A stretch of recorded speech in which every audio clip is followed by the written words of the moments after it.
Au couvent des urbanistes accueille en ce moment une exposition consacrée aux travaux de fin d'études des étudiants des Beaux-Arts de Rennes et de Brest. Le design, synonyme de modernité, mais qui s'inspire aussi de la tradition. Reportage de Gilles Raoul et Serge Lenot.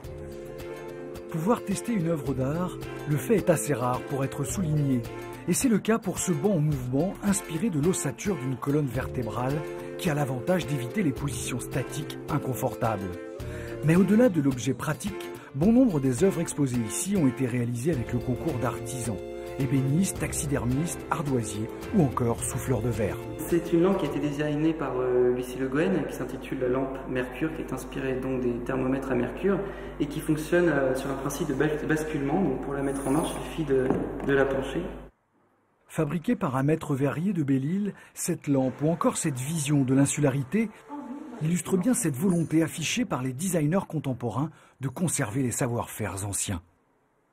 Ça fait partie du patrimoine culturel et c'est aussi des techniques qui sont intéressantes, ce qui permettent d'aller plus loin parfois que les processus industriels, qui sont assez limités parce qu'ils répondent à des standards, à des moules, alors que les artisans ils peuvent aller plus loin dans certaines techniques, ils peuvent apporter des réponses différentes.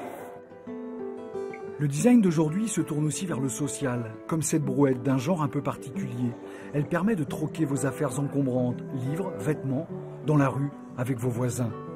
Ou encore ce vélo cuisine qui génère convivialité et chaleur autour de son poêle à bois et de son ballon gonflable. Mais le design qui a le vent en poupe, c'est le design culinaire. Les motifs ne se trouvent plus à l'intérieur de l'assiette, mais sur la pile.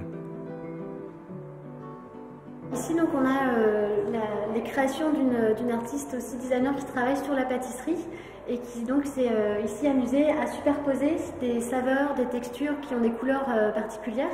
Comme par exemple ici, on a du jaune de beurre du beurre qui a fondu, du jus de betterave aussi. Ce sont des saveurs qui ont des couleurs bien particulières et qui permettent du coup de mettre en valeur un plat dans une assiette. Et donc là, elle s'est amusée à faire des plats imaginaires.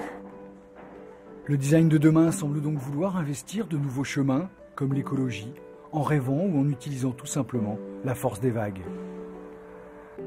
À découvrir jusqu'au 6 juin à Fougères. Merci de nous avoir suivis. Prochain journal régional un petit peu avant 19h. Très bon après-midi.